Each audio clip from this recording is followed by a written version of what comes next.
আমরা মৌলের পর্যায়বৃত্ত ধর্ম অধ্যায়টা থেকে এমন কিছু এমসিকিউ সলভ করার চেষ্টা করব যেগুলো পড়লে ইনশাআল্লাহ ওই টাইপের জিনিসগুলো পরীক্ষাতে ঘুরে ফিরে চলে আসে।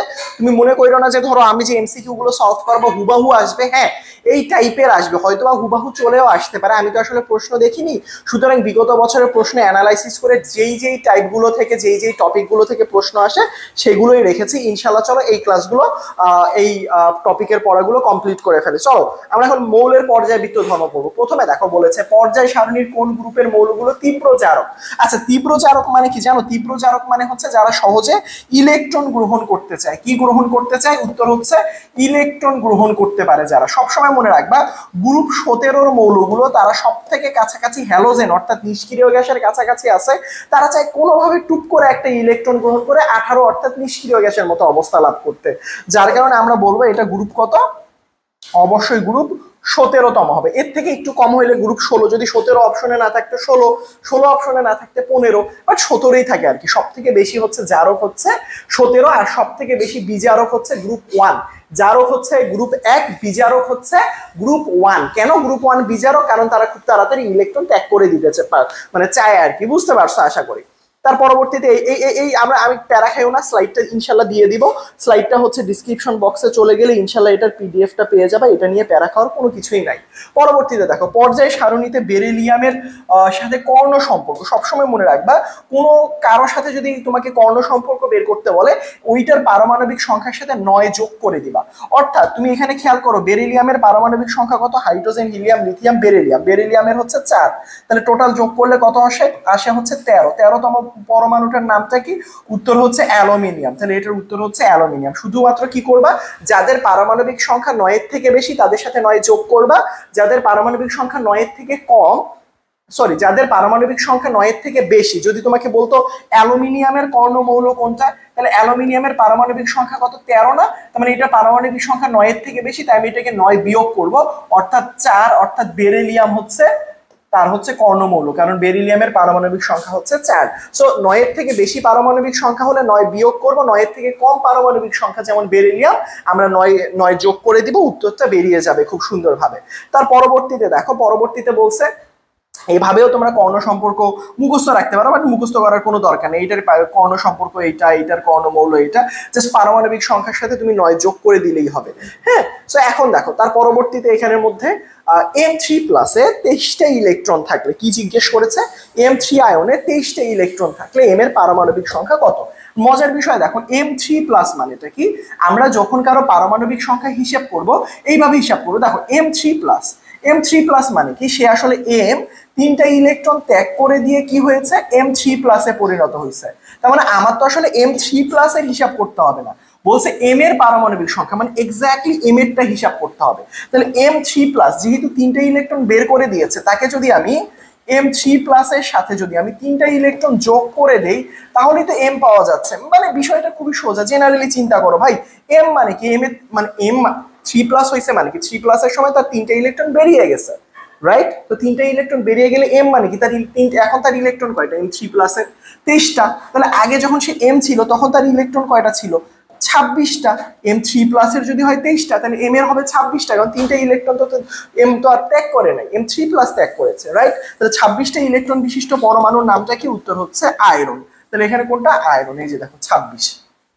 বুঝাইতে পারছি? যদি এরকম মাইনাস হইতো তাহলে ইলেকট্রন গুলো কি করতাম? বের করে দিতাম, বিয়োগ করে দিতাম। আসলে ক্রোমিয়াম পরমাণুতে কতগুলো অযুগ্ম ইলেকট্রন আছে? অযুগ্ম শব্দের অর্থটা কি? অযুগ্ম শব্দের অর্থ হচ্ছে বিজোড় ইলেকট্রন সংখ্যা। খুবই গুরুত্বপূর্ণ একটা প্রশ্ন, বিজোড় ইলেকট্রন রয়েছে কতগুলো? আসলে এই টাইপের যখন তোমরা প্রশ্ন দেখবা তখন একটা জিনিস খেয়াল করবা, যখন তুমি বিজোড় ইলেকট্রনটা হিসাব করবা তখন তুমি খেয়াল করবা এই যে ক্রোমিয়ামের কথা বলেছে, তখন তুমি ইলেকট্রন বিন্যাস করবা। তো ক্রোমিয়ামের ইলেকট্রন বিন্যাস করলে লাস্টে কি দেখা যায় বলো তো? বলছে কতগুলো বিজোড় ইলেকট্রন আছে, দেখা যায় 3d5, তার পরবর্তীতে 4s1। তখন তোমাকে যেটা করতে হবে, এটা তো সবার বহিস্থ শক্তি স্তরের ইলেকট্রন বিন্যাস, রাইট? সবার শেষের দুইটা। তো ডিকে এগুলোর বিজোড় ইলেকট্রন বের করার ক্ষেত্রে আমরা এভাবে অরবিটাল গুলো আট করবো, 1 2 4, অর্থাৎ এটা হচ্ছে ক্রোমিয়ামের D5। তাহলে D5 হলে কি করবো? আমরা হুন্ডের নিতে নিতে শিখেছি না, একটা একটা করে আগে ইলেকট্রন দিব। এই যে 5টা ইলেকট্রন চলে গেল। তার পরবর্তীতে কি আছে? তার 4s1 আছে, রাইট? তাহলে 4s1 এর ক্ষেত্রে আমরা কি করবো? এই যে দেখো 4s1। তাহলে 4s1 কি? একটা ইলেকট্রন, তাই একটা। দেখো তো এখানে সবগুলোই কি বিজোড় না? একটা বিজোড়, দুইটা বিজোড়, তিনটা বিজোড়, চারটা বিজোড়, পাঁচটা বিজোড়, ছয়টা বিজোড়। তার মানে উত্তর হচ্ছে ছয়টা বিজোড়। যারই করুক না কেন, কোনো আয়ন দিয়ে জিজ্ঞেস করুক, যেভাবে ইচ্ছা জিজ্ঞেস করুক, শুধুমাত্র কি করবা, এভাবে হচ্ছে হুন্ডের নীতি অনুসারে এভাবে ফেলাই দিবা। যদি তুমি কখনো দেখো যে D4 এ কতগুলো বিজোড় ইলেকট্রন আছে, জাস্ট তুমি কি করবা, এভাবে ডিটাকে আট করবা, 1 2 3 4 5, রাইট? এই যে চারটা মানে 1 2 3 4টা বিজোড় ইলেকট্রন, সবগুলো বিজোড়। এখন তোমার মনে হইতেই পারে D4 মানে হচ্ছে জোড়া, সংখ্যাটা দেখতে জোড়া, কিন্তু অ্যাকচুয়ালি এখানে বিজোড় ইলেকট্রন আছে। বুঝাইতে পেরেছি? বুঝাইতে পেরেছি? ঠিক আছে। তার পরবর্তীতে বলছে এখানের মধ্যে যে ইলেকট্রন বিন্যাস অ্যালুমিনিয়াম 3+ এর আয়নের ন্যায়। দেখো অ্যালুমিনিয়াম 3+ এর মতো ইলেকট্রন বিন্যাস কার? তো অ্যালুমিনিয়াম 3+ মানে কি? অ্যালুমিনিয়াম 3+ মানে অ্যালুমিনিয়াম 3টে ইলেকট্রন ত্যাগ করে দিছে। তো অ্যালুমিনিয়াম যখন 3টে ইলেকট্রন ত্যাগ করে দেয়, তার ইলেকট্রন আগে কয়টা ছিল বলো তো ভাইয়া? ইলেকট্রন আগে ছিল 10টা। তো 3টা যদি ত্যাগ করে দেয় অ্যালুমিনিয়াম 3+, তাহলে সরি, আগে ইলেকট্রন ছিল 13টা, রাইট? তো সে যদি 3টে ইলেকট্রন বের করে দেয়, তার ইলেকট্রন সংখ্যা এখন 10টা। তাহলে যোগ বিয়োগ করলে তার ইলেকট্রন সংখ্যা হবে এখন কয়টা? 3টা। তার ইলেকট্রন সংখ্যা 3টা যদি বের করে দেয়, কি হিসাব করতেছি, শরীরটা ভালো নাই, ইলেকট্রন আসলে 3টা বের করে দিছে, তাহলে তার ইলেকট্রন বর্তমানে আছে কয়টা? 10টা। অর্থাৎ অ্যালুমিনিয়াম 3+ এর ইলেকট্রন কয়টা? 3টা বের করে দেওয়ার কারণে 10টা। 10টা কার ইলেকট্রন? নিয়নের ইলেকট্রন, রাইট? এখন এখানের মধ্যে নিয়ন আছে, দেখো ভালো করে খেয়াল করো, নিয়ন আছে। কোনটির ইলেকট্রন? অ্যালুমিনিয়াম 3+ এর মতো। এখানের মধ্যে অক্সিজেন আছে। ফ্লোরিন মাইনাস, ফ্লোরিন মাইনাস মানে কি? ফ্লোরিনের ইলেকট্রন থাকে কয়টা? 9টা। -1 মানে তার ইলেকট্রন সংখ্যা কয়টা? 10টা। এখানে মধ্যে ক্লোরিন মাইনাস, তার মানে তার ইলেকট্রন কয়টা? ক্লোরিনের থাকে 17টা, একটা গ্রহণ করার ফলে হয়েছে 18টা। ম্যাগনেসিয়াম প্লাস, তার মানে তার ইলেকট্রন ছিল 12টা, একটা বের করে দিলে কয়টা হবে? 11টা। অক্সিজেনের ইলেকট্রন কয়টা? আমরা সবাই জানি 8টা। তার মানে এখানে উত্তরটা কি হবে? Fluorine minus. হ্যাঁ, অথবা এখানের মধ্যে যদি উত্তর নাও দেওয়া থাকতো, তাহলে এখানে নিয়ন থাকলে নিয়নও উত্তর হয়ে যেত। বুঝাইতে পারছি? এইগুলো একটু বুঝতে হবে। এস ব্লকের মৌলের সংখ্যা কয়টা? খুবই ইজি প্রশ্ন, বাট মনে রাখতে হবে এস ব্লকের মৌলের সংখ্যা কয়টা, পি ব্লকের মৌলের সংখ্যা কয়টা, ডি ব্লকের মৌলের সংখ্যা কয়টা, এইগুলো একটু মনে রাখবে। এস এর 14টা, পিতে 36টা, ডিতে 41টা এবং এফ ব্লকে 27টা ইলেকট্রন থাকে। এই সংখ্যাগুলো একটু আমরা মুখস্থ রাখবো, কেমন? আকারের ক্ষেত্রে কোন সম্পর্কটা সঠিক? আমরা সব সময় বরাবরই পড়ে এসেছি, যদি এই পাশ থেকে এই পাশে যায় আকার ছোট হয়, উপর থেকে নিচের দিকে গেলে আকার বড় হয়। এগুলো তো আমরা শিখেছি, রাইট? এখানের মধ্যে প্রথমে তুলনা দিচ্ছে সোডিয়াম এবং সোডিয়াম প্লাস, অ্যালুমিনিয়াম এবং অ্যালুমিনিয়াম প্লাস। এখানে ফ্লোরিন, ফ্লোরিন মনে হয় মাইনাস হতো এখানের মধ্যে। যাই হোক, অপশনগুলো খুবই অদ্ভুত অপশন, রাইট? এবার দেখো এখানের মধ্যে আমরা কিভাবে এভাবে চিন্তা করব। দেখো এখানের মধ্যে যখন একই পরমাণু দিবে, সোডিয়াম এবং সোডিয়াম প্লাসের ক্ষেত্রে দেখো, সোডিয়াম এবং কি সোডিয়াম প্লাস, তার মানে সোডিয়াম প্লাস কিন্তু সে নিয়নের মতো অবস্থা লাভ করছে, রাইট? দেখো ভালো করে খেয়াল করো, নিয়নের পরে কি হয়? নিয়নের পরে কিন্তু গিয়ে সোডিয়াম থাকে। দেখো ভালো করে খেয়াল করো, সোডিয়াম প্লাস কার মতো অবস্থা লাভ করছে? সে কিন্তু অ্যাকচুয়ালি নিয়নের মতো অবস্থা লাভ করছে। নিয়নের থেকে কিন্তু স্বাভাবিক সোডিয়াম বড় হয়, এটা কিন্তু আমরা জানি। তার মানে আমাদের এখানে 1 নাম্বার অপশনই যেটা, সেটা হচ্ছে এই যে এইটা, সোডিয়ামটা বড় হবে। আর এই দিকের অপশনগুলো যদি দেখি, অ্যালুমিনিয়াম 3+, ম্যাগনেসিয়াম 2+, এটা অ্যালুমিনিয়াম 3+টা কখনোই বড় হবে না, এটা আয়ন বাদ দিয়ে হিসাব করা যেতে পারে। দেখো আমাদের ম্যাগনেসিয়ামের পরবর্তীতে কিন্তু অ্যালুমিনিয়াম থাকে। যেমন ম্যাগনেসিয়াম ওই পাশে গেলে কি আকারগুলো আস্তে আস্তে ছোট হতে থাকে না? এ পাশে গেলে, বাম থেকে ডান দিকে গেলে আকার ছোট হয়, এপাশে যত আসবে আকার কি হবে? ছোট হবে, যার কারণে ম্যাগনেসিয়ামটা বড় হয়। সেম একইভাবে যদি কোনো আয়নের তুলনাও আসে, সেম গোস ফর আয়নগুলো এরকম হবে। যদি এখানে সোডিয়াম আসতো, সোডিয়ামের আকারটা বড় হতো। সেম গোস ফর এই যে সোডিয়াম প্লাস থাকলে এটার আকারটা বড় হতো। এইভাবে আমরা হিসাব রাখতে পারি। বুঝতে পেরেছো আমার কথা? বাট কখনো যদি দেখো যে মানে হচ্ছে সোডিয়াম একই আয়নের তুলনা করতে বলছে, তখন আমরা এইভাবে হিসাব করার চেষ্টা করবো, কেমন? তারপরে দেখো, প্রথম আয়নীকরণ শক্তি বেশি, সবসময় মনে রাখবা প্রথম আয়নীকরণ শক্তি এখানের মধ্যে দেখবা এইটা কমন আসে, nitrogen is greater than oxygen. খুবই গুরুত্বপূর্ণ, 9-10-এও পড়েছিলা। নাইট্রোজেনের আয়নীকরণ শক্তি অক্সিজেনের তুলনায় বেশি। আর কার্বন, বেরিলিয়াম, এই পাশে মৌলগুলো তো আস্তে আস্তে হচ্ছে এই পাশে চলে গেছে। অর্থাৎ এখানের মধ্যে যদি আমরা হিসাব করি, beryllium, boron, carbon, nitrogen, oxygen, তার মানে এখানের মধ্যে সব থেকে বেশি হবার কথা কোনটা ছিল? যে সব থেকে ওইদিকে তার আয়নীকরণ শক্তি সব থেকে বেশি, রাইট? কিন্তু সব থেকে ডান দিকে গেলে এখানের মধ্যে হওয়ার উচিত কোনটা ছিল? অক্সিজেনের। বাট অক্সিজেনটা হয় না, কে হয়? নাইট্রোজেন হয়। কেন ভাইয়া? কারণ হচ্ছে নাইট্রোজেনের যখন তুমি ইলেকট্রন বিন্যাস করো, তাহলে তুমি পাও 2s2 2p3 অর্থাৎ এখানে p অরবিটালটা অর্ধপূর্ণ অবস্থায় আছে। কি অবস্থায় আছে? অর্ধপূর্ণ অবস্থায় আছে। যেহেতু p অরবিটালটা অর্ধপূর্ণ অরবিটালগুলো অধিক সুস্থিতিশীল হয়। বুঝতে পেরেছি? এখানে উত্তর হবে কি নাইট্রোজেন। আশা করি এগুলো পারবা ভাই, এগুলো 9 10 এর জিনিস, বেসিক জিনিস।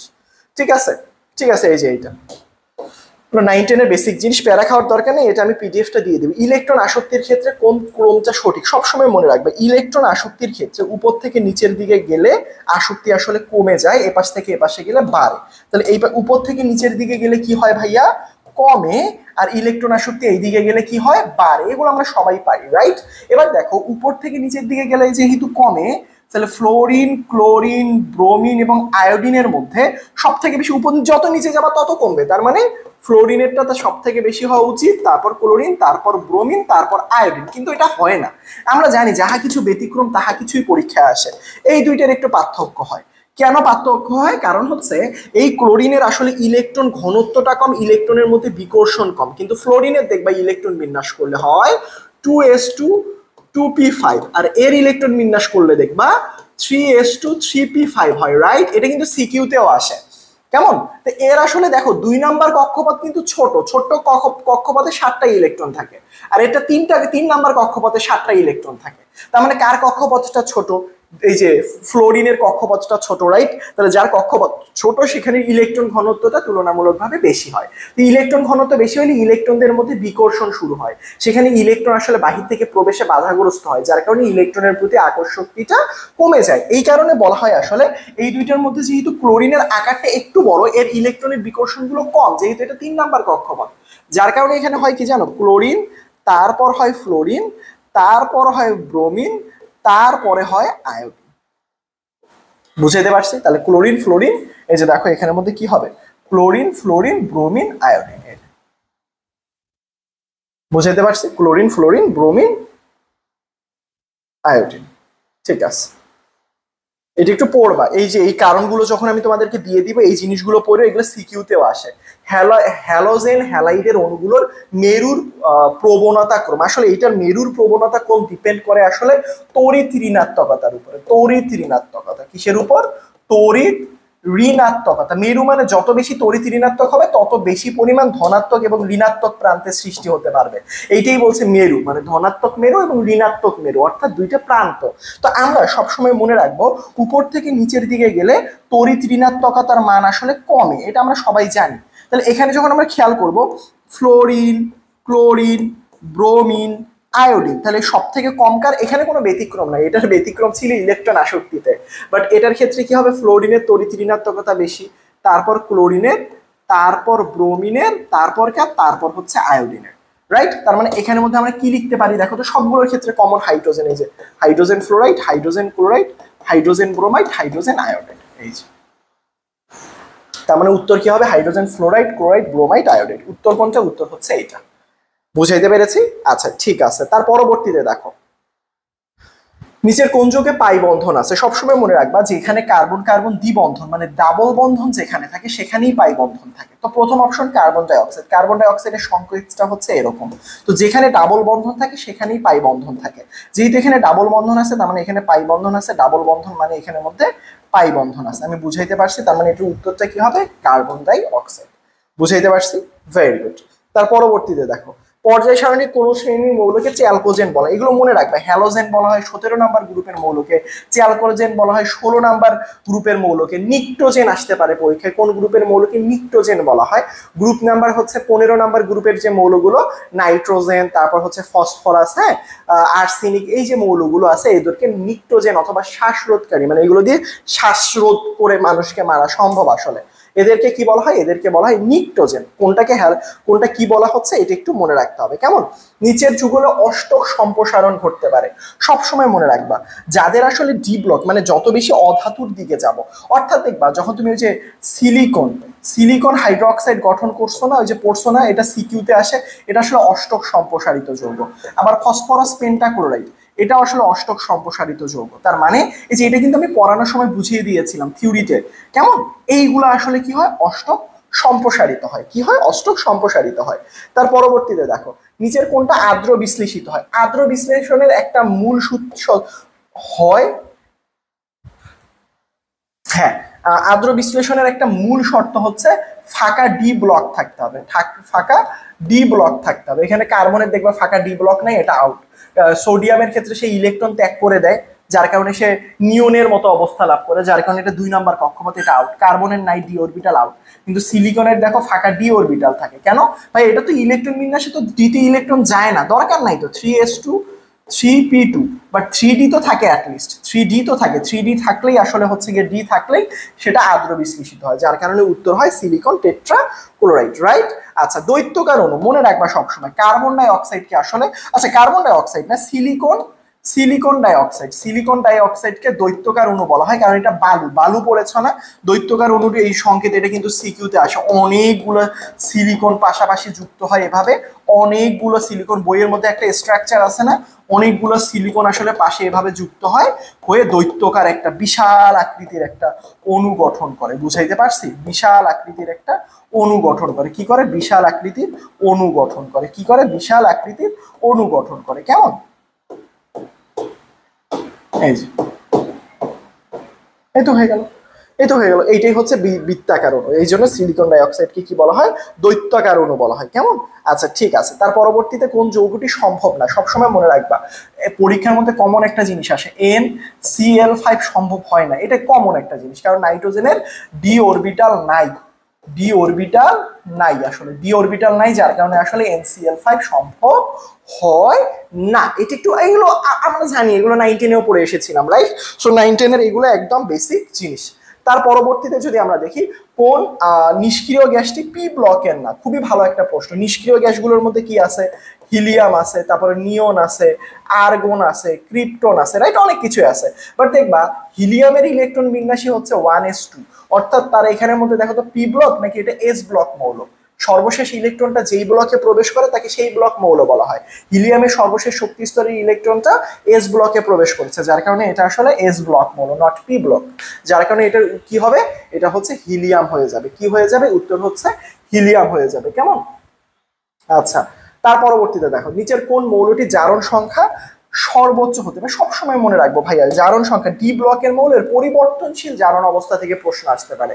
সবসময় মনে রাখবো ক্রোমিয়াম, ক্রোমিয়াম কিন্তু +6 হতে পারে, ম্যাক্সিমাম জারণ সংখ্যা হোল্ড করে রাখতে পারে। এইটা একটু মুখস্থ রাখবো। বইয়ের মধ্যে যখন পড়বো বিভিন্ন মৌল, আয়রন 2+ হতে পারে, 3+ হতে পারে, কোবাল্ট কত হতে পারে, হ্যাঁ, তারপর হচ্ছে গিয়ে তোমার এই যে মৌলগুলো পরিবর্তনশীল জারণ অবস্থা প্রদর্শন করে, সর্বোচ্চ কে কত হতে পারে? ম্যাঙ্গানিজ +5 হতে পারে, তার পরবর্তীতে এটা +6, তারপর একটা ম্যাঙ্গানিজ। তো এই জিনিসগুলো একটু মনে রাখবো ভাইয়া। কেমন? এই জিনিসগুলো একটু মনে রাখবো আসলে, কার জারণ মান কত হতে পারে। বইয়ে খুললে অজস্র প্রশ্ন বলেছে। বিজোড় ইলেকট্রন সংখ্যার ক্রম কোনটা? এইটা একটু বড় সড়ো জিনিস দিয়ে দিয়েছে। প্রথমে কি করছে? ম্যাঙ্গানিজ 2+, তারপরে তুমি যে কোনো একটাকে ধরবা, সবগুলোতে দেখবে একই মৌল দেওয়া আছে।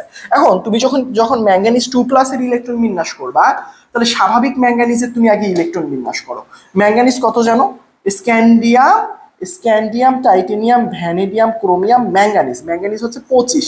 তো ইউজুয়ালি যদি আমি 25-এর ইলেকট্রন বিন্যাস করি, তখন আমি কি দেখতে পারবো? আর্গন পর্যন্ত আমরা কমন জানি, 18 হয়ে গেল। তার পরবর্তীতে কি হয়? 3d, তার পরবর্তীতে 4s, তাহলে 4s2 যায়, তাহলে 20, আর এখানে হচ্ছে 5, 25। এখন এর বিজোড় ইলেকট্রন সংখ্যা কয়টা আমরা একটু দেখি। ডিতে দেখি 1 2 3 4 5, তাহলে 5টা ইলেকট্রন আছে, রাইট? তার মানে এখানে হচ্ছে 1টা 2টা 3টা 4টা 5টা, তার মানে ম্যাঙ্গানিজের বিজোড় ইলেকট্রন সংখ্যা উত্তর পাইলাম 5টা। ভাইয়া এটাতে নিলেন না ভাইয়া?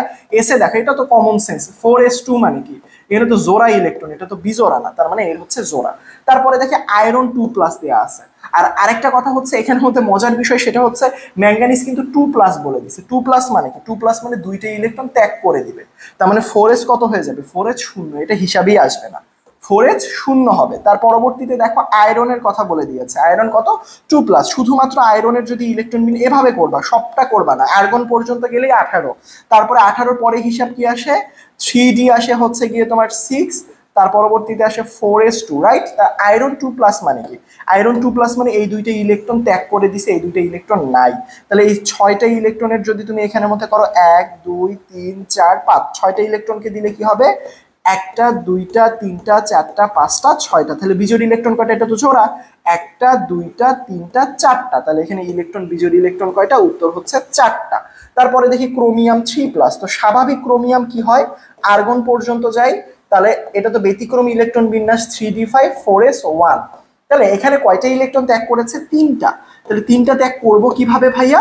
উত্তর হচ্ছে এখান থেকে আমার একটা যাবে আর এখান থেকে দুইটা যাবে, তাহলে টোটাল তিনটা হয়ে যাবে। অর্থাৎ এখান থেকে একটা গেলে 4s বাদ, এখান থেকে দুইটা গেলে 3d3 থাকে। তাহলে 3d3 মানে কি? এভাবে যদি আমি করি, একটা, দুইটা, তিনটা, চারটা, পাঁচটা, তাহলে একটা ইলেকট্রন, দুইটা ইলেকট্রন, তিনটা ইলেকট্রন, তার মানে কয়টা ইলেকট্রন আছে এর? একটা বিজোড়, দুইটা বিজোড়, তিনটা বিজোড়, তার মানে এর বিজোড় ইলেকট্রন সংখ্যা তিনটা। তার মানে সব থেকে বেশি ম্যাঙ্গানিজ, তারপর আয়রন 2+, তারপর এটা করে দেওয়ার কারণ আছে। পরীক্ষায় শুধু ক্রোমিয়াম জিজ্ঞেস করতে পারে, আয়নেরটা জিজ্ঞেস করতে পারে, যাই জিজ্ঞেস করুক না কেন, তুমি যাতে করে সবগুলোর উত্তরই করতে পারো, এই জন্য আমি কি করে দিয়েছি, সবগুলোরই আসলে এইখানে একভাবে একসাথেই দেখাই দিয়েছি। বুঝতে পেরেছো? তাহলে উত্তর কি? উত্তর হচ্ছে ক নাম্বারটা। এই যে এখানের মধ্যে একটা প্রশ্ন, ফসফিয়ানিয়াম আয়নের ইলেকট্রন সংখ্যা কতটি? খুবই মজার প্রশ্ন। এই যে দেখো ইলেকট্রন সংখ্যা, তাহলে ফসফরাসের ইলেকট্রন কয়টা বলো তো? 15, 15টা যোগ একটা হাইড্রোজেনের একটা ইলেকট্রন থাকে, চারটা হাইড্রোজেনের চারটা ইলেকট্রন, তাহলে +1 মানে প্লাস থাকলে ওইটা বের করে দিছে একটা ইলেকট্রন, +1 মানে কি? একটা ইলেকট্রন বের করে দিছে, তাহলে 19, এটা হবে 18টা। তাহলে ইলেকট্রন সংখ্যা কয়টা? উত্তর হচ্ছে 18টা ইলেকট্রন। এই যে এই 18টা ইলেকট্রন। তারপরে নিচের কোনটা? প্যারাম্যাগনেটিক। সবসময় মনে রাখবা, যাদের বিজোড় ইলেকট্রন থাকে, ইলেকট্রন বিন্যাস করলে বিজোড় ইলেকট্রন পাবা, তাদেরকে আসলে প্যারাম্যাগনেটিক বলা হয়। আর ডায়াম্যাগনেটিক মানে কি? ডায়াম্যাগনেটিক যদি বলতো, ডায়াম্যাগনেটিক, ডায়াম্যাগনেটিক বললে তাদের যদি জোড়া ইলেকট্রন থাকে সর্ববহিস্থ শক্তি স্তরে, তাহলে সেটাকে ডায়াম্যাগনেটিক বলে। আর প্যারাম্যাগনেটিক মনে রাখবা, ফেরোম্যাগনেটিক মনে রাখবা। এই তিনটা টার্ম, হয়তো বা আমি প্যারাম্যাগনেটিক পড়াচ্ছি, ডায়াম্যাগনেটিক চলে আসলো, ফেরোম্যাগনেটিক আসলো, ফেরোম্যাগনেটিক। তাহলে ফেরোম্যাগনেটিক হচ্ছে মনে রাখবা ফোকিনি, ফেরাস, কোবাল্ট, নিকেল, এই তিনটা। ফেরাস, কোবাল্ট, নিকেল, ফতে ফেরোম্যাগনেটিক, ফতে ফোকিনি, মনে রাখবা এটা ফেরোম্যাগনেটিক, ফোকিনি, এভাবেও মনে রাখতে পারবা। বুঝতে পেরেছো আমার কথা? এবার দেখো এখানে বলছে নিচের কোনটা প্যারাম্যাগনেটিক, রাইট? কি বলেছে? প্যারাম্যাগনেটিক বলেছে। তাহলে এখানে যখন তোমাকে প্যারাম্যাগনেটিক বলবে, ইলেকট্রন বিন্যাস করে দেখবা বিজোড়া ইলেকট্রন কোথায় আছে সর্বশেষ শক্তি স্তরে, ইলেকট্রন বিন্যাস করে দেখবা এখানের মধ্যে সর্বশেষ শক্তি স্তরে বিজোড় এর ইলেকট্রন হচ্ছে 4s1, এর ইলেকট্রন হচ্ছে 4s2, এর ইলেকট্রন হচ্ছে 3s, এর ইলেকট্রনেও দেখবা সর্বশেষ শক্তি স্তরটা হচ্ছে 4s2, এরটা দেখবা 3s2। বুঝতে? ক্যালসিয়াম আর জিঙ্কের পার্থক্য তো 3D আছে, রাইট? তাহলে উত্তর কি হবে? এই যে দেখো একটা বিজোড়া ইলেকট্রন, তাই কপার হচ্ছে প্যারাম্যাগনেটিক। আমাকে যদি বলতো ডায়াম্যাগনেটিক, জিঙ্কটাও হয়তো ডায়াম্যাগনেটিক, এটাও হয়তো ডায়াম্যাগনেটিক, এটাও হয়তো ডায়াম্যাগনেটিক। বাট যদি আমাকে বলতো ফেরোম্যাগনেটিক, ফেরাস, কোবাল্ট, নিকেল, এগুলো দিয়ে আমরা একটু মনে রাখবো, কেমন? এখানে বলছে যে একটা জটিল যৌগ দিয়ে বলছে কোবাল্টের সন্নিবেশ সংখ্যা কত। সবসময় মনে রাখবা, সন্নিবেশ সংখ্যা বের করার ক্ষেত্রে ফার্স্ট ব্র্যাকেটের লাস্টে যেই সংখ্যাটা থাকে, এইটাই হয় সন্নিবেশ সংখ্যা। ইন কেস যদি ধরো এটা এরকম দেয়া নাই, এই যে ক্লোরিনটা দেয়া নাই, তাহলে এর সন্নিবেশ সংখ্যা হতো কত? উত্তর হচ্ছে ভাইয়া 4। বাট যেহেতু ক্লোরিন দেয়া আছে, ক্লোরিন কতগুলো সংখ্যায় দেয়া আছে, তখন তোমাকে এই ফার্স্ট ব্র্যাকেটের বাইরের সংখ্যাটা এবং এইটার সংখ্যাটা যোগ করে দিতে হবে, অর্থাৎ দুইটা হবে কত? 6। তাহলে উত্তর কত? উত্তর 6। আবারও বলতেছি, মাঝে মাঝে দেখবে ক্লোরিন নাই, মানে লাস্টের দিকে, এই ফার্স্টেরটা নেই কিন্তু লাস্টেরটা। যদি মাঝে মাঝে তুমি দেখো যে ভাইয়া কিছু নাই, শুধু ফার্স্ট ব্র্যাকেট আছে, তাহলে ফার্স্ট ব্র্যাকেটটা এবং শেষেরটা যোগ করে দিবা। যেমন যদি এরকম থাকতো কপার, NH3, এখানে 4, এরকম করে কোনো কিছু একটা দিয়ে দিচ্ছে, রাইট? তাহলে এখানের মধ্যে তো কোনো কিছু নাই, তাহলে এর সন্নিবেশ সংখ্যা হচ্ছে 4। এভাবে আমরা একটু মনে রাখবো, কেমন? যদি একাধিক ফার্স্ট ব্র্যাকেট দেয়া থাকতো, ধরো এটার পাশে যদি ধরো এরকম করে দেয়া থাকতো, মানে আমি বলতেছি আর কি উদাহরণ দিয়ে, পানি দিয়ে এখানে 2 দিছে, তখন তার সন্নিবেশ সংখ্যা কত হয়ে যেত? 4, আর এটার শেষে 2, মানে হচ্ছে টোটাল 6। একটু মনে রাখবো, কেমন? তারপরে এখানের জারণ মান কত? এই জারণ মান বের করা বাবা তোমরা শিখেছো, আবারও শিখাই দিচ্ছি। আমরা জানি এখানের মধ্যে মনে রাখবা, ফার্স্ট ব্র্যাকেট দিয়ে ভিতরে যদি কোনো যৌগ থাকে, যেমন পানি, পানির টোটাল জারণ মান 0, 4টা দিয়ে কোনো লাভ নাই। 2টা ক্লোরিনের জারণ মান হচ্ছে -2, আর এখানে ক্রোমিয়ামের জারণ মান হচ্ছে +3। তাহলে দুইটাকে ব্যালেন্স করার জন্য -2 +3, আমি যদি এখানে একটা -1 দিয়ে দিই, তাহলে কিন্তু জিনিসটা ব্যালেন্স হয়, অর্থাৎ ক্রোমিয়ামের +3, এই দুইটা মিলে +3। কিভাবে করলাম? কারণ ক্লোরিনের দুইটা মাইনাস, তা ক্রোমিয়ামে তো +3, তো তার মানে একটা কি বিয়োগ করলে +3 -2 বিয়োগ করলে 1 বেঁচে থাকে, ওই 1 বেঁচে থাকে +1 বেঁচে থাকে, তার বিপরীত চিহ্নটা আমরা ব্রোমিনকে দিয়ে দিলাম, অর্থাৎ -1। এটা কেন কি রকম? ও আচ্ছা, এটা তো ক্রোমিয়ামের চাইছে, তার মানে ক্রোমিয়ামের ক্ষেত্রে এটা কত হবে? ক্রোমিয়ামের ক্ষেত্রে হবে হচ্ছে এটা প্লাস, রাইট? যদি তোমাকে এরকম করে হিসাব নিকাশ করতে বলতো ব্রোমিনের, দেখো তোমাকে এখানে ক্লোরিনের বলছে, ক্লোরিন মানে কি? দুইটা ক্লোরিনের -2, একটা ব্রোমিনের -1, এটা তো শূন্য, তাহলে -3 কে তুমি ব্যালেন্স করার জন্য এখানে কত লাগবে? +3। তোমার যতগুলো মাইনাস ততগুলো প্লাস দিতে হবে, তার মানে এটার উত্তরটা কি? উত্তরটা হচ্ছে +3। এইটা একটু মনে রাখবো, কেমন? তার পরবর্তীতে আমরা দেখি এই যে এটার কেন্দ্রীয় পরমাণু সংকরায়ন। সংকরায়ন বললে এই যে সন্নিবেশ সংখ্যাটা দেখবা কত আছে? 6 আছে না? তাহলে 6 থাকলে তুমি কিভাবে হিসাব করতে পারো? এস দেখবা এখানে গুণবা, টোটাল 6টা আসলে পরমাণু, মানে সংকরায়নের ক্ষেত্রে 6টা আসলে অরবিটাল কোথায় দিছে? এটা 1টা 3টা হচ্ছে 5টা, 5টা আর 2টা 7টা, হবে না, 6 লাগবে। 6 1 আর 3 4, 4 আর 1 5, 5 হবে না। তার পরবর্তীতে 3 আর 1 4, 4 আর 3 7, হবে না, আমার কত লাগবে? 6 লাগবে। তাহলে যে 2, 2 আর 1 3, 3 আর 3 6, তার মানে এই যে এইটাই ছিল একমাত্র 6। যদি এরকম কোনো জটিল যৌগের সংকরায়ন জিজ্ঞেস করে, ভিতরের ফার্স্ট ব্র্যাকেটের সংখ্যাটা দেখবা, যে জিনিসগুলো দেখবে এখানে কতগুলো সংকর অরবিটাল রয়েছে, হিসাব করলেই ইনশাল্লাহ পেয়ে যাবে। এটা নিয়ে প্যারা খাওয়ার কোনো কিচ্ছু নাই ইনশাল্লাহ, কেমন? আচ্ছা, তার পরবর্তী এমসিকিউটাতে যদি আমরা যাই, এখানে বলেছে কোনটা রঙিন যৌগ গঠন করে। সবসময় মনে রাখবা পারমাণবিক সংখ্যা 22 থেকে 29 যারা আছে তারা রঙিন যৌগ গঠন করে। শুধুমাত্র একটা জিনিস মনে রাখবা, 29তম যে মৌলটা আছে অর্থাৎ কপার, কপার 1+টা করে, সরি কপার 1+টা করে না, এটা করে না, এটা সাদা, এটা করে না, জাস্ট এখানে কপার 2+টা করে, নীল বর্ণ দেয়। তার মানে আমরা যখন খুঁজবো যে কোনটা রঙিন যৌগ গঠন করে, পারমাণবিক সংখ্যা 22 থেকে, কি সংখ্যা এটা? পারমাণবিক সংখ্যা। এটা কি 21? হবে না। এটা 12? হবে না। এটা 30? হবে না। নিকেলই আছে একমাত্র হচ্ছে গিয়ে 28, যার কারণে এটা কি 22 থেকে 29-এর মধ্যে, যার কারণে এটা আমরা মনে রাখবো। বাট 29-এর মধ্যে কপারে কিন্তু একটু কারসাজি হয় মাঝে মাঝে, বুঝতে পেরেছো আমার কথা? 22 থেকে 29 মনে রাখবো, জাস্ট কপার 1+টা বর্ণ প্রদর্শন করে না, আমরা এইটাও একটু মনে রাখবো, কেমন? আচ্ছা ঠিক আছে। তারপর কোনটি রঙিন যৌগ? ওই যে বললাম এখানে দেখো এটা কিন্তু -2, তার মানে এটা কপার কিন্তু +1 গুণন 2, অর্থাৎ এখানে কপারের জারণ মান কিন্তু +1। কপারের জারণ মান +1 হলে সেটা বর্ণ প্রদর্শন করবে না। কোবাল্ট, এটার পারমাণবিক সংখ্যা কত? 27। আচ্ছা, এটার 21। তারপর ম্যাগনেসিয়ামের 12। তার মানে আমি কি বলেছিলাম? 22 থেকে 29, সেটা কোবাল্টের মধ্যেই পড়ে। পারমাণবিক সংখ্যা হিসাব করবা কোনটা দিয়ে বলো তো? প্রথমটা, ডি ব্লক মৌলটার আসলে পারমাণবিক সংখ্যা হিসেব করবা, কেমন? তারপরে দেখো পাউলির স্কেলে অক্সিজেনের তড়িৎ ঋণাত্মকতার মান। কিছু মৌলের অক্সিজেন তড়িৎ ঋণাত্মকতার মান মনে রাখবা, যেমন এটা আসতে পারে phone call, phone FONCL, phone call. ফ্লোরিনের 4.0, অক্সিজেনের 3.5, নাইট্রোজেনের হচ্ছে 3.0, ক্লোরিনেরও হচ্ছে 3.0। এটা মনে রাখবো, ফোন কল। এছাড়া পিএইচ দিয়ে মনে রাখবো, পিএইচ এ কি হয়? পিতে ফসফরাস, এইচতে হাইড্রোজেন, 2.1। সিস দিয়ে মনে রাখবো কার্বন, আয়োডিন, সালফার, সবগুলো হচ্ছে 2.5। তাহলে এখানের মধ্যে কি হবে? অক্সিজেন চাইছে না, অক্সিজেনের হচ্ছে 3.5। এইটা একটু মনে রাখবো, কেমন? খুবই লাগবে। তারপর কোনটা অম্লধর্মী? সবসময় মনে রাখবা কোন অক্সাইডগুলো অম্লধর্মী হয়? অধাতব অক্সাইডগুলো, অধাতুর সাথে যারা যুক্ত থাকে, অধাতু প্লাস যদি অক্সাইড বা অক্সিজেন যুক্ত হয় তাদেরকে আমরা কি বলি? আমরা অম্লধর্মী অক্সাইড বলি বা অম্লীয় অক্সাইড বলি। যদি ক্ষারের সাথে যুক্ত হইতো, ক্ষারের সাথে যদি আমার অক্সিজেন যুক্ত হইতো, ক্ষারের সাথে অক্সিজেন যুক্ত হইলে আমরা সেটাকে ক্ষারীয় অক্সাইড বলি। তার মানে যখন তোমাকে বলবে যে অম্লীয় অক্সাইড, তুমি সেটা কি খুঁজবা? অধাতু খুঁজবা। এখানে অ্যালুমিনিয়াম, এটা একটা কি বলতো ভাইয়া? এটা একটা হচ্ছে গিয়ে তোমার ধাতু, এটা ধাতব অক্সাইড, হ্যাঁ, বা ক্ষারীয় অক্সাইড। এটা তো পানি তো উভয় যৌগ, এটা কি? এটাও ক্ষারীয় অক্সাইড। কিন্তু সিলিকনটা কি? অধাতু না। তাহলে এই অধাতু হলে এটাকে কি বলবো? অধাতব অক্সাইড। তাহলে উত্তর হবে কি? এ নাম্বারটা, কেমন? আচ্ছা, তার পরবর্তীতে দেখো কোনটা সব থেকে বেশি অম্লধর্মী, যেটা অধাতুর বৈশিষ্ট্য সব থেকে বেশি, সব থেকে অধাতব, সব থেকে কি বলেছি? সব থেকে অধাতব, এইটার হচ্ছে সব থেকে বেশি অম্লীয়। তা আমরা যদি হিসাব করি সিলিকন, ফসফরাস, সালফার, ক্লোরিন, আমরা এই পাশে যত যাব তত বেশি, পর্যায় সারণীর ওই দিকে যত বেশি যেতে থাকি অধাতুর বৈশিষ্ট্য তত বেশি বাড়তে থাকে। যেহেতু ওই পাশে যাওয়ার সময় ক্লোরিনেরটা বেশি, যার কারণে এই যে ক্লোরিন দেখো এখানে আছে, এটার উত্তর হবে এইটা, বুঝতে পেরেছো আমার কথা? তার মানে এইগুলোর মধ্যে যদি কখনো দেখো যে ভাইয়া বলেছে যে কোনটা অধাতব, যদি ক্লোরিন অপশন না থাকতো সালফার, সালফার অপশন না থাকলে ফসফরাস। বুঝাইতে পারছি? কিন্তু সবগুলো অক্সাইডই কিন্তু অম্লীয় অক্সাইড। কেন? কারণ সবগুলো অধাতু, সবগুলো অধাতু, অধাতুর অক্সাইড অম্লধর্মী হয়। বুঝাইতে পারছি? আচ্ছা, কোনটা উভয় ধর্মী সবসময় মনে রাখবা, দুইটা যৌগের নাম, একটা হচ্ছে বেরিয়াম অক্সাইড আর একটা হচ্ছে অ্যালুমিনিয়াম অক্সাইড। হ্যাঁ, জিঙ্ক অক্সাইডও আছে, এইগুলোর নাম একটু মনে রাখবা, এরা আসলে উভয় ধর্মী হয়।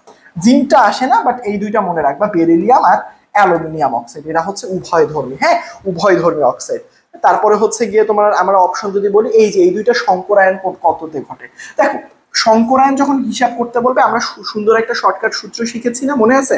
হাফ দিতে হয়, দেওয়ার পরবর্তীতে আমার যে দেখো এখানে মজার বিষয় হচ্ছে সংকরায়ন দুইজনের কিন্তু সেম হবে। কেন সেম হবে ভাইয়া? কারণ হচ্ছে এটাতে একটা সংকরায়নে দেওয়া আছে, তার মানে তুমি একটা একজনের সংকরায়ন বের করো, এর সংকরায়ন যা, এর সংকরায়নে তা। একাধিক দুইজনের আলাদা আলাদা সংকরায়ন থাকলে তো অপশনে দুইটা সংকরায়নের উত্তরে দেওয়া থাকতো, এটা একটু চালাকি করে বুদ্ধি কাটায় করতে হয়।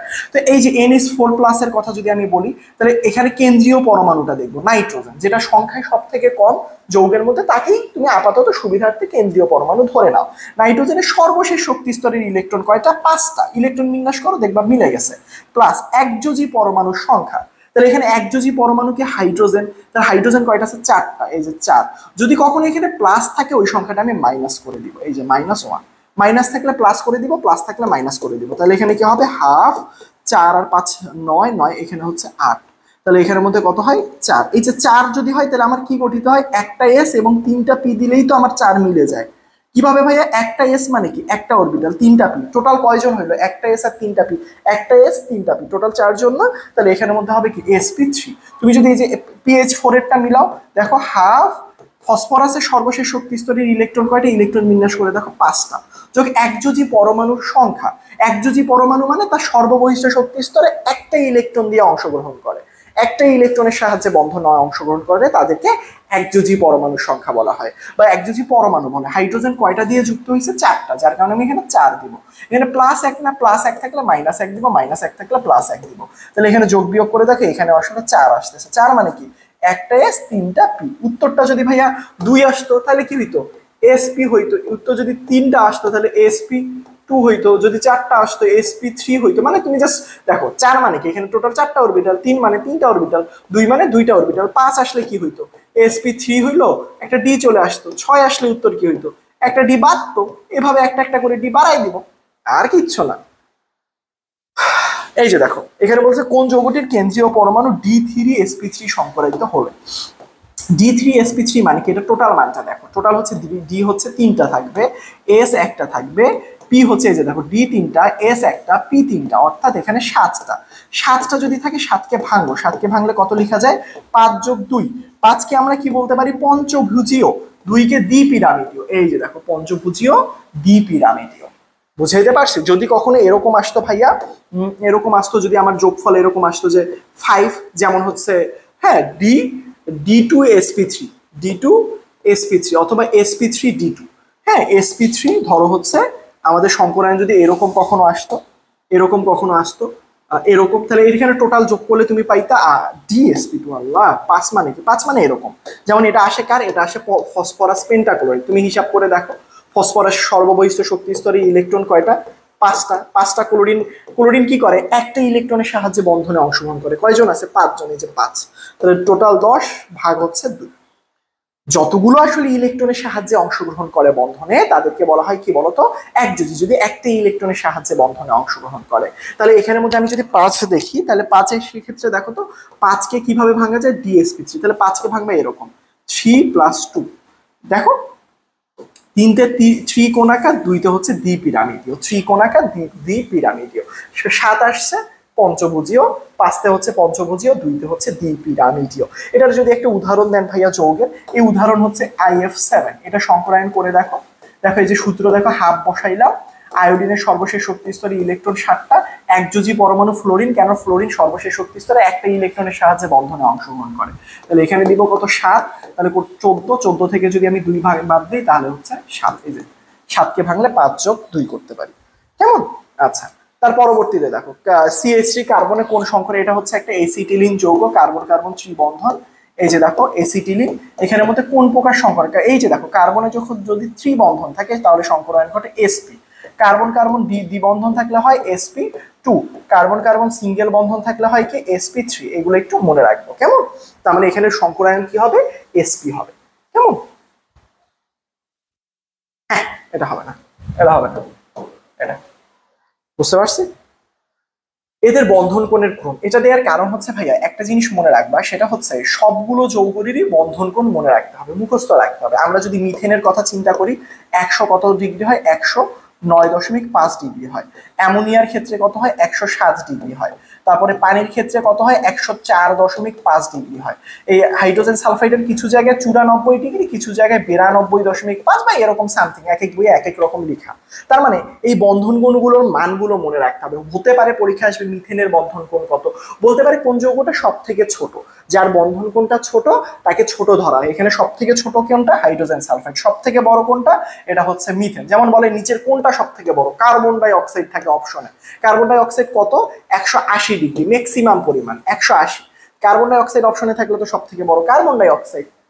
বুঝতে পেরেছো আমার কথা। সো দেখো এখানের মধ্যে আমরা যদি তুলনা করি, মিথেনের আকারটা সব থেকে বড়, যে মিথেন, তারপরে কার, তারপর হচ্ছে অ্যামোনিয়া, এই যে অ্যামোনিয়া, তারপর কার, তারপর পানি, তারপর হাইড্রোজেন সালফাইড। এগুলোও কিন্তু মনে রাখাটা খুবই খুবই খুবই জরুরি। নিচের কোন আয়নটি অ্যানায়নকে অধিক পোলারিত করবে, এটার জন্য তোমার ফাজানের নীতি মাস্ট লাগবে। ফাজানের নীতির মধ্যে 4টা রুলস ছিল। ক্যাটায়নের পোলারায়ন ঘটানো মানে ফাজানের নীতি অনুসারে সমযোজী বৈশিষ্ট্য বাড়া। পোলারায়ন ঘটানো মানে সমযোজী বৈশিষ্ট্য বাড়বে, পোলারায়ন ঘটানো মানে সমযোজী বৈশিষ্ট্য বাড়বে, পোলারায়ন মানে সমযোজী বৈশিষ্ট্য বাড়ে। আবার পোলারায়ন হইলে আয়নিক বৈশিষ্ট্য কমে, গলনাঙ্ক স্ফুটনাঙ্ক কমে। মানে তুমি পোলারায়নটা মনে রাখবা, গলনাঙ্ক স্ফুটনাঙ্ক বলে পোলারায়নের অপোজিটটা হয়। তাহলে পোলারায়নের প্রথম শর্ত হচ্ছে ক্যাটায়নের আকার যদি ছোট হয় তাহলে পোলারায়ন বাড়ে। চারটা রুলস কিন্তু। আমি এটা হচ্ছে, তোমরা যদি এটা বলো যে ভাই এটা একটু ডিটেইলসে বলেন, আমার কিন্তু অলরেডি ওয়ান শট ক্লাস এই অধ্যায়ের উপর দেয়া আছে, সেখানে ডিটেইলসে বলে দিছি। এই ক্লাসটা একটু দেখো, কারণ ফাজানের নীতি থেকে তো সিকিউ আসে। তো ওই 4টা রুলস তো এখন এত ডিটেইলসে পড়ানোর সময় নাই। 4টা রুলসের মধ্যে একটা কি, পোলারায়ন বাড়া, ক্যাটায়নের আকার ছোট।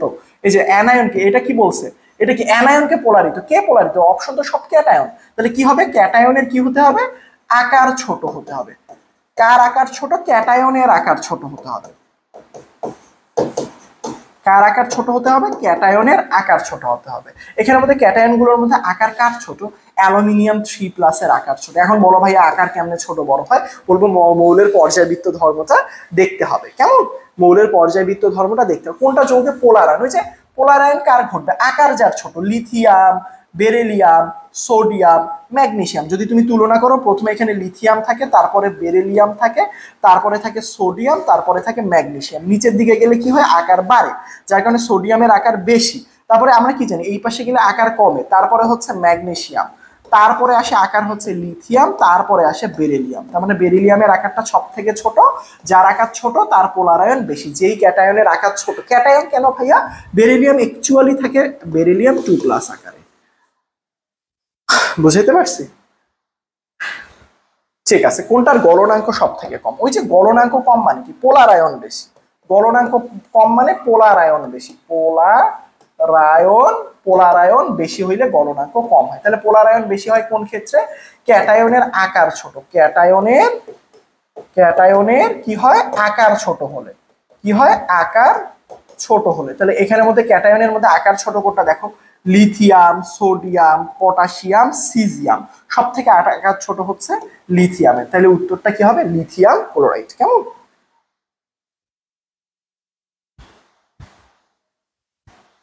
আচ্ছা বলছে গলনাঙ্ক সব থেকে কম, আমি তো আরো ভাবছি গলনাঙ্ক সব থেকে বেশি। হ্যাঁ সব থেকে বেশি। এই যে দেখো পোলারায়ন বেশি হয় ক্যাটায়নের আকার ছোট হলে।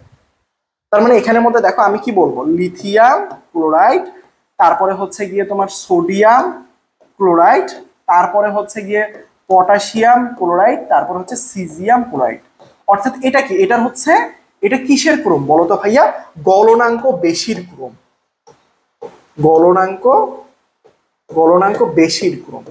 কিন্তু এখানে আমি মনে করছি এতক্ষণ গলনাঙ্ক বেশি কার, বুঝতে পারছো।